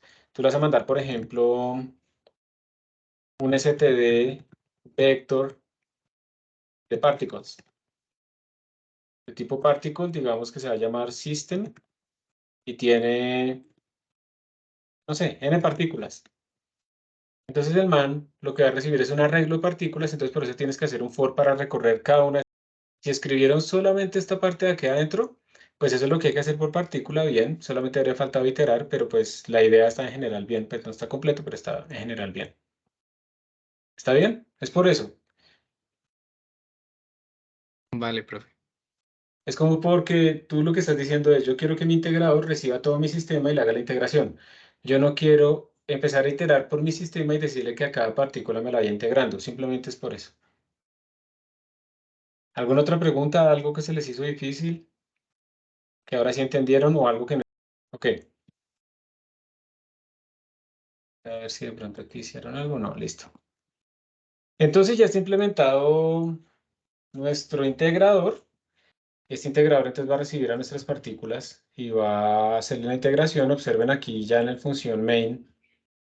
Nosotros lo que hacemos es decirle, por ejemplo, al colisionador, calcule la fuerza sobre este arreglo de partículas. Y después le decimos al integrador, inicie la integración. Él recibe todo nuestro arreglo de partículas y les inicia a cada una de ellas la integración. Y luego acá, cuando hacemos la iteración, calculamos fuerzas y hacemos el time step e imprimimos. Calculamos fuerzas, hacemos el time step e imprimimos. Calculamos fuerzas, hacemos el time step y imprimimos. ¿Sí? Y ahí ya nos quedamos haciendo eso. Entonces digamos que se vuelve muy sencilla nuestro uso, nuestra implementación. Y faltaría la fuerza, ¿no? Falta la fuerza.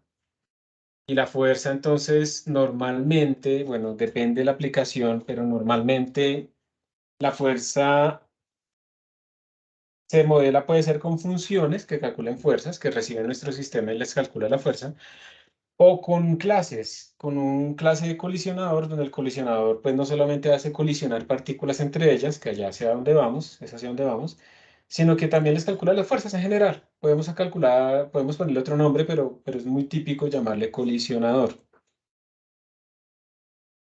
Hay una cuestión rara acá cuando vamos a calcular las fuerzas y es, por ejemplo, si ustedes recuerdan cuando hicimos el rebote en el piso, nosotros teníamos que la fuerza total, digámosle como sumatoria de fuerzas, era una vaina que tenía como menos mg,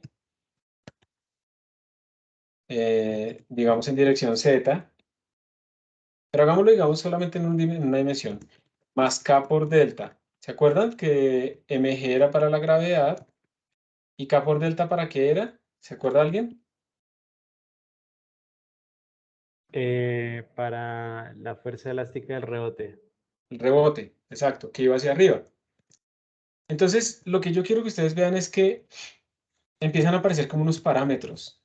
K, G, ¿cierto? Esto se hace parte de la partícula. Si yo, digamos, lo escribiera literalmente, yo podría decirle partícula.f igual a menos partícula.masa por, ahí hay un por, pero no sé por qué no aparece. Ahí aparece cuando escribe otra cosa. Bueno. Partícula.masa por G. ¿Y qué es G? Pues es un parámetro como externo, ¿cierto? Más K por delta. Delta yo lo pude calcular del radio y de la posición, ¿sí? Entonces es una variable equilocal. Pero ese K también ese K es otro parámetro. O sea, de aquí yo tengo unos parámetros. En este caso son G, vamos a ponerlo en mayúscula, y K. Entonces nuestra función de fuerza de alguna manera debe recibir esos parámetros. Pero la cuestión es que yo no sé cuántos parámetros son. Y la otra cuestión es que yo quisiera llamarlos por su nombre. Yo quisiera poderles poner ese G, ¿sí? Y poderle poner K como para identificarlos. Hay dos posibilidades para hacer eso. Hay una posibilidad que es utilizar uniones. Y hay otra posibilidad que fue la que yo utilicé acá para enseñarles, que se llama utilizar mapas o diccionarios. Eso no lo hemos usado nosotros, ninguna de las dos la hemos usado en esta clase, pero a mí me parece que los mapas o los diccionarios son cosas muy útiles. Entonces esta es la que vamos a hacer, ¿sí? Esta es la que vamos a utilizar. Los mapas o los diccionarios en C++ se llaman maps, std map, y funcionan como un diccionario. Un diccionario, cuando ustedes van a coger un diccionario, ustedes tienen claves y tienen valores. Y entonces ustedes en un mapa de esto le tienen que decir qué tipo de datos tiene la clave y qué tipo de valor va a tener allá su clave. En un diccionario, por ejemplo, la clave tiene tipo de datos cadena, porque son palabras, y los valores también son cadenas, porque a cada palabra le corresponde un significado, ¿sí? Por ejemplo. Entonces, digamos, a esto lo vamos a llamar params. ¿Listo? Yo lo que quiero es poder decir params, y le pongo aquí G, y que este man me retorne el 9.81. Porque si yo le pongo params K, este man me da el valor de K. Entonces, si ustedes están viendo, yo estoy utilizando como clave una cadena. Entonces, en este tipo de datos, ¿qué pondríamos? ¿Qué tipo de datos tienen las cadenas en C++? String. String. Entonces, tenemos que ponerle std string. ¿Y qué valores van a guardar estas cosas? Números, doubles. Doubles. De esta manera estamos creando un diccionario. Muchas gracias. Cuya clave tiene tipo de datos cadena y retorna valores de tipo double. Entonces, si yo le pongo esto así, yo le estoy diciendo, oiga, mapa, diccionario. Si usted no tenía una cadena llamada G, créela y póngale el valor 9.81. Si ya la tenía, pues sobreescríbala. ¿Listo? Y entonces lo chévere es que si mi colisionador recibe este mapa de parámetros, él va a poder calcular las fuerzas de una manera como que más clara para uno como programador. Y esto pues es muy sencillo porque yo, no, que voy a añadir ahora otro parámetro, amortiguamiento con el suelo, lo voy a llamar B, entonces yo le creo un nuevo parámetro, ¿sí? Y cuando yo llame a mi colisionador, él va a recibir este diccionario y él va, pues él no va ni siquiera a saberlo, él va a poder usar esas cosas que estén ahí guardadas. Y yo puedo guardar cosas más en mi diccionario, puedo poner otros parámetros, no sé, como el delta T, por ejemplo. Y este parámetro, no sé, valga 0.01 y mis fuerzas no lo usan, pero de pronto sí lo usa mi integrador. En otras palabras, yo lo que estoy diciéndoles es, vamos a tratar de guardar estos parámetros de mi simulación en un diccionario. Y eso es muy útil porque yo después podría leer esos parámetros desde un archivo o algo así, y eso caracteriza mi simulación, pero mi código fuente como tal no cambia mucho, a menos que yo utilice nuevos parámetros y tenga que incluirlos, pero no más. Toda la configuración de mi simulación está dentro de este diccionario. Los diccionarios son supremamente útiles para crear estas estructuras cuya indexación no se hace por números enteros, sino por cualquier cosa que yo pueda, pues aquí en las restricciones no voy a entrar en detalles, pero básicamente por cualquier cosa que yo quiera. Ustedes pueden poner lo que quieran de clave, lo que quieran de tipo de datos de valor, lo que quieran. Y entonces se vuelve un poco más sencillo. Y eso fue lo que yo utilicé acá para que ustedes aprendieran a utilizar los mapas. ¿Alguna vez hemos utilizado los mapas en este curso? Yo no me acuerdo, la verdad. Creo que no, pero no estoy No, seguro. en este curso no. Ok, gracias. Y es muy útil saber utilizar mapas. Entonces, pues por eso, digamos, lo quise meter acá. Entonces observen que el colisionador, de nuevo, es una clase collider. Hay un pequeño error acá. Antes de seguir, ¿ustedes cuál creen que es este error? Miren que yo cuando vaya a utilizar al integrador, yo lo voy a llamar estas funciones internas, pero díganme una cosa, cuando utilizamos class, ¿qué tipo de visibilidad tiene estas cosas en las clases? ¿Privado o Todo sí público? es privado. Todo Entonces es uno no lo privado. puede llamar. Exacto, entonces aquí me va a botar un error porque me va a decir usted no puede llamar a esta función porque esa función es privada. Entonces, de hecho, tenemos que hacer otra pequeña corrección antes de seguir.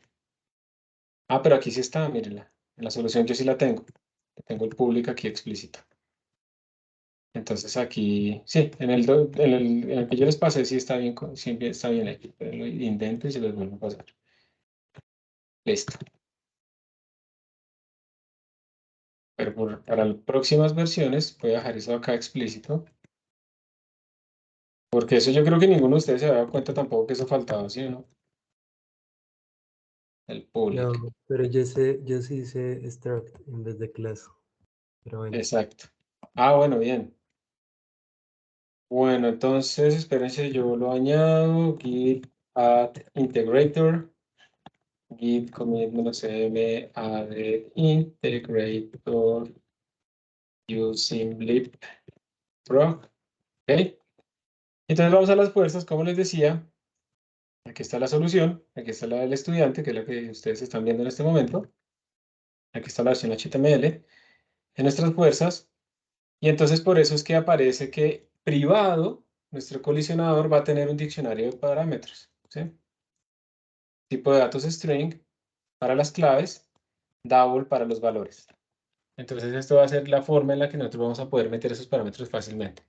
Y de forma pública, pues va a tener un colisionador constructor, que lo que va a hacer es recibir un diccionario donde va a inicializar su diccionario interno con el diccionario externo. Entonces ahí se lo mandamos para que lo guarde internamente. También podríamos mandárselo en el cálculo de las fuerzas, o sea, cualquiera de las dos es válida, realmente. Hay muchas maneras de implementar esto. Y va a tener una fuerza, pues una función fundamental, o sea, realmente el colisionador tiene una sola función, digamos, principal que debe ser pública, que es la de cálculo de fuerzas. También es una template porque va a recibir también un arreglo de tipo arbitrario de partículas. Entonces, miren lo que uno tiene que hacer. Como esta función compute force lo llamamos en cada paso de tiempo, entonces tenemos que resetear la fuerza en cada paso de tiempo. Entonces lo primero que yo hago es, con el for automático, resetear la fuerza de todas mis partículas. Y luego lo que empiezo a hacer es añadir las fuerzas extras. Entonces hago otra vez una iteración, ¿cierto? Para cada una de mis partículas y le empiezo a añadir las fuerzas. Empiezo a hacer la sumatoria de fuerzas. Por eso inicialicé todo en cero, porque ahora voy a empezar a sumar. Entonces esto primero es la gravedad. Entonces, ¿cómo se hace la gravedad? P punto más por parámetros, deme el valor de G. Pregunta. Este params G debería darme 9.81 o menos 9.81. ¿De acuerdo cómo está escrito? Menos 9. Menos porque yo aquí le puse un más. Muy bien. Si yo le hubiera puesto aquí un menos, entonces este man tendría que valer 9.81. Esos son pequeños detalles, pero si ustedes no se dan cuenta y le ponen a este man positivo, es como si ustedes tienen una fuerza de atracción gravitatoria hacia arriba. Entonces las partículas van a salir disparadas hacia el cielo, aceleradas y nunca van a frenarse. ¿Ok? Entonces, pues todo eso tiene consecuencias dinámicas. Y aquí lo que hay que hacer es implementar la fuerza con el piso. La misma fuerza que implementamos anteriormente, utilizando por allá ¿cómo se llama?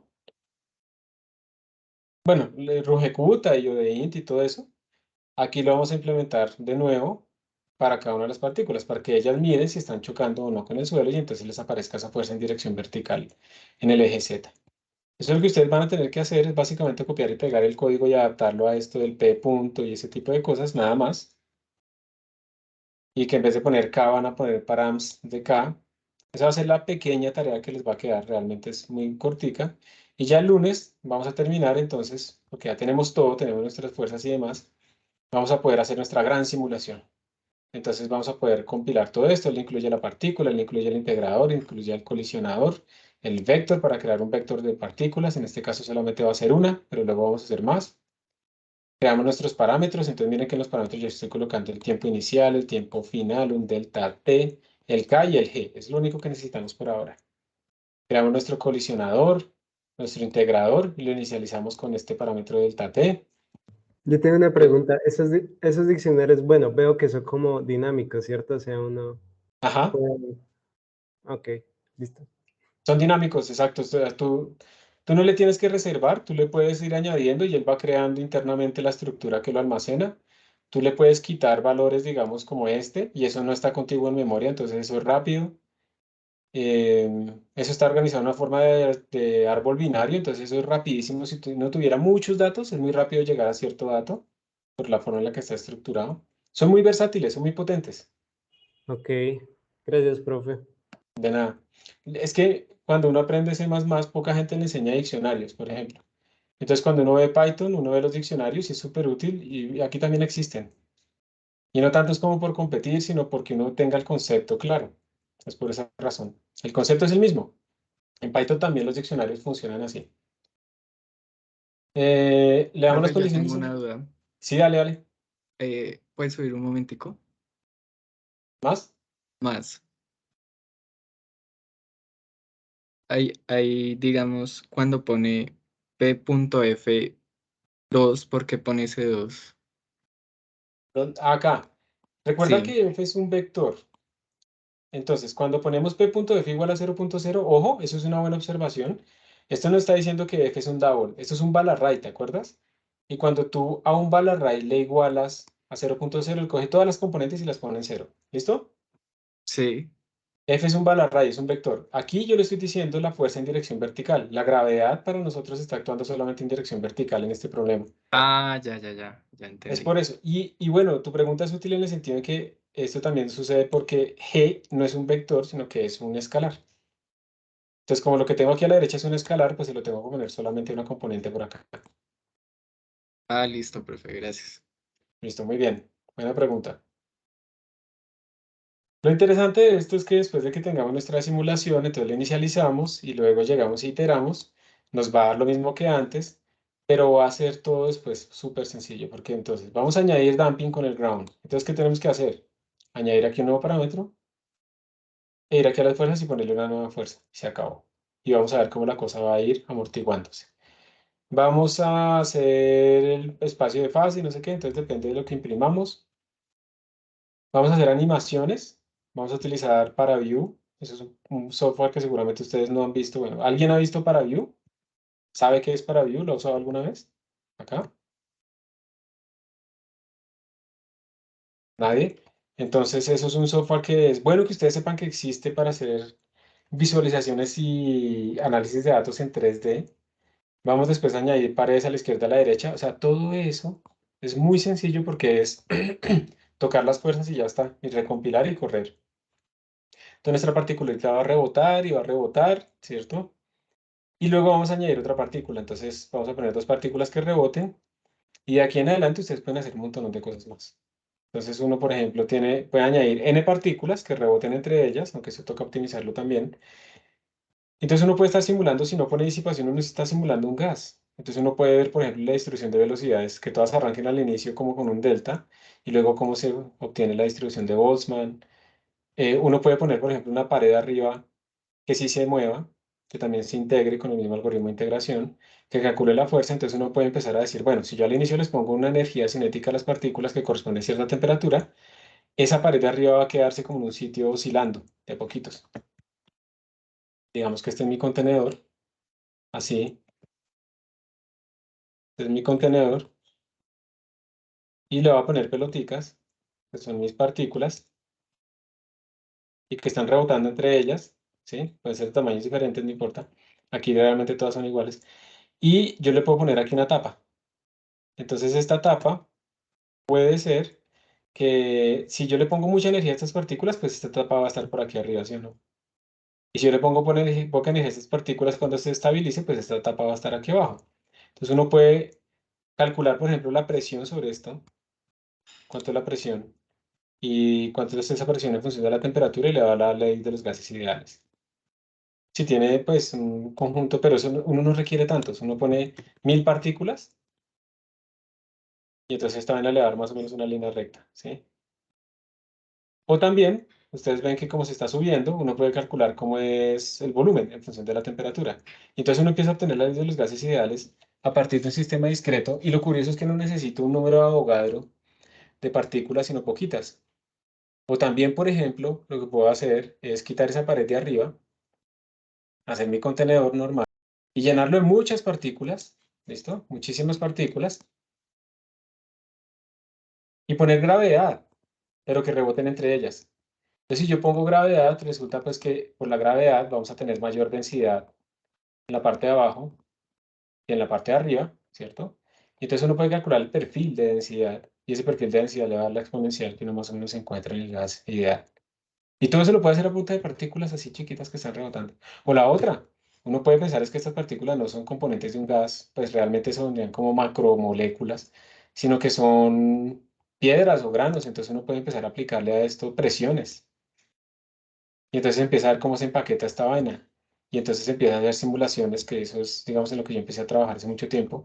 Simulaciones que tienen que ver con suelos, en donde uno empieza a mirar cómo es la densidad, por ejemplo, la packing fraction se llama eso, en función de esta presión.